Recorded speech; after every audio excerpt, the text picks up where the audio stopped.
ये कहानी है एक ऐसे लड़के की जो अपना बर्थडे सेलिब्रेट करने के लिए इंग्लैंड में अपने फादर के पास जाता है, जहां उसे उस घर में काम करने वाली एक मेड से प्यार हो जाता है। हेलो दोस्तों, आज हम एक्सप्लेन करने वाले हैं 2014 में आई एक ड्रामा रोमांस मूवी जिसका नाम है द मेड। मूवी की स्टार्टिंग में हम 18 साल के एक लड़के को देखते हैं जिसका नाम जैक था। जैक अपना आने वाला बर्थडे अपने फादर के साथ सेलिब्रेट करना चाहता था। जैक और उसके फादर की आपस में बिल्कुल भी नहीं बनती थी और जैक उसी नाजुक रिश्ते को बचाने की उम्मीद में इंग्लैंड आया था।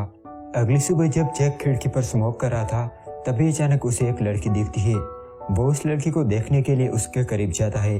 तभी वहां जैक के डैड आ जाते हैं और वो उसे बताते हैं कि ये हमारे घर की मेड है और उसका नाम मारिया है। इसके बाद जैक अपना कैमरा लेकर फोटोज क्लिक करने लगता है। उसे फोटोज लेना बहुत पसंद था। जब वो घर आता है तब वो मारिया से बातें करने लगता है। जैक मारिया को बताता है कि जब वो छोटा था तब उसकी मॉम की डेथ हो गई थी, इस वजह से उसके डैड ने दूसरी शादी कर ली। पर जैक को उसकी स्टेप मॉम बिल्कुल भी पसंद नहीं है। यही वजह है कि जैक अपने फादर को पसंद नहीं करता। जब अगले दिन जैक बाहर फोटोज क्लिक कर रहा था तभी वहां उसे एक लड़की मिलती है। यहाँ दोनों बातें करते हैं और वो लड़की उसके साथ फ्लर्ट करने लगती है। तभी वहां से मारिया गुजरती है और वो जैक को उस लड़की के साथ देख लेती है। जब जैक घर आता है तब वो चुपके से मारिया की फोटोज लेने लगता है। इसके बाद जब वो मारिया से किचन में मिलता है तब मारिया उसे उस लड़की के बारे में पूछने लगती है। वो कहती है कि वो इतनी जल्दी घर क्यों आ गया, बल्कि उससे तो उस लड़की के साथ और ज्यादा टाइम स्पेंड करना चाहिए था। अब यहाँ बातों बातों में जैक मारिया की तरफ अट्रैक्ट होने लगता है। जैक मारिया से कहता है कि वो उसके साथ बहुत कंफर्टेबल फील करता है। वो उसे अपनी मॉम की फोटो दिखाता है और बताता है कि वो उसकी मॉम की तरह ही दिखती है। मारिया भी जैक के साथ घुल मिल गई थी। वो जैक को बताती है कि वो जब सिर्फ 16 साल की थी तब वो प्रेग्नेंट हो गई थी और ऊपर से उसके बॉयफ्रेंड ने भी उसे छोड़ दिया था, लेकिन इसके बावजूद भी उसने उस बच्चे को जन्म दिया। और दुख की बात तो ये है कि वो बच्चा अब मारिया के साथ नहीं है। इसी तरह वो धीरे धीरे अपनी लाइफ की प्रॉब्लम्स एक दूसरे के साथ शेयर करने लगते हैं। जैक का फादर डेविड भी जैक को टाइम देना चाहता था पर उसके पास वक्त की बहुत कमी थी।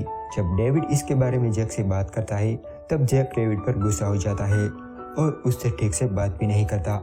अगले दिन किसी काम की वजह से डेविड बाहर चला जाता है और अब जैक और मारिया उस घर में अकेले थे। मारिया जैक को बताती है कि उसके डैड उसे बहुत प्यार करते हैं, इसीलिए उसे उनसे अच्छी तरह से बात करनी चाहिए। उस रात सोते टाइम जैक मारिया की फोटोज देखने लगता है और मारिया को फैंटासाइज करने लगता है। अगले दिन मारिया का एक्स बॉयफ्रेंड मारिया से मिलने आता है और वो मारिया से बातें करने लगता है। उनकी ये बातें जैक भी सुन रहा था। वो आदमी मारिया से कहता है कि वो अब भी उसे बहुत प्यार करता है और अगर वो चाहे तो वो दोनों मिलकर नई शुरुआत कर सकते हैं। पर मारिया अब उसके साथ नहीं रहना चाहती थी, इसीलिए वो उसे मना कर देती है, जिस वजह से वो चला जाता है। आज जैक का बर्थडे था। जब जैक किचन में जाता है तो मारिया उसे बर्थडे विश करती है, पर यहाँ जैक अपनी फीलिंग्स पर कंट्रोल नहीं रख पाता। वो मारिया से कहता है कि वो उसे हग करना चाहता है और उसे टच करना चाहता है, पर जैक की बातें सुनकर मारिया हेजिटेट होने लगती है और वो उसे इन सब के लिए मना कर देती है। पर मारिया के मना करने के बाद भी जैक उसे टच करता है, इस वजह से मारिया उसे एक थप्पड़ मार देती है। उसी टाइम कोई दरवाजे पर दस्तक देता है। जब मारिया डोर खोलती है तो वहाँ एक लड़की थी और ये वही लड़की थी जिसके साथ जैक उस दिन बातें कर रहा था। जैक उस लड़की के साथ बाहर चला जाता है, लेकिन वो ज्यादा देर तक उसके साथ नहीं रहता और जल्द ही वापस आ जाता है। जब वो घर आता है तब वो देखता है कि मारिया रो रही है। उसे रोता देख जैक उसके पास जाता है और उसे बातें करने लगता है। वो मारिया को बताता है कि वो उसके बेटे जैसा है, वो उसे हग करना चाहता है। तो इस बार मारिया उसकी बात मान जाती है और उसे हग करती है। इसके बाद जैक मारिया को टच करने लगता है और उसे सेडिस करने लगता है। मारिया को भी ये सब अच्छा लगने लगा था और इस बार वो उसे बिल्कुल भी नहीं रोकती, लेकिन अगले ही पल वो उससे दूर हो जाती है। वो बताते हैं कि ये सब गलत है, ये कहकर वो चली जाती है। तो जैक उसके पीछे जाता है।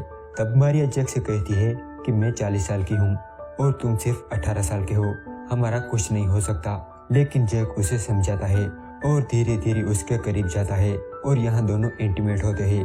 अगले दिन जब मारिया किचन में होती है तब भी वहाँ जैक आता है और उसके साथ मस्ती करने लगता है, लेकिन तभी डेविड आ जाता है तो वो दोनों अलग हो जाते हैं। जब डेविड घर आता है तब वो जैक को बर्थडे विश करता है और उसे बर्थडे गिफ्ट देता है। इसी बीच डेविड जैक को अपने साथ डिनर पर चलने को कहता है, पर जैक मना कर देता है, जिस वजह से मारिया जैक के पास जाती है और उसे समझाती है कि वो अपने डैड से अच्छे से पेश आए। मारिया की बातों को ध्यान में रखते हुए उसी रात जैक डेविड के पास जाता है और उसके साथ बैठकर ड्रिंक करता है। जहां डेविड जैक को समझाता है कि उसने दूसरी शादी इसीलिए की ताकि वो उसका ख्याल रख सके।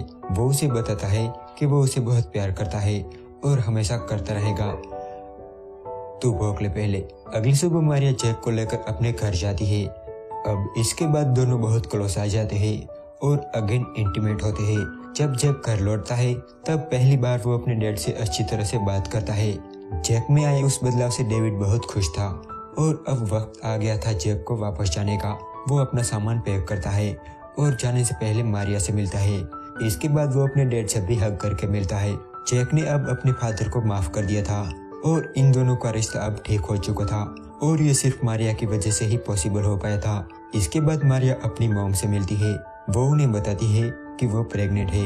ये सुन के उसकी मॉम रोने लगती है और मारिया को गले लगा लेती है।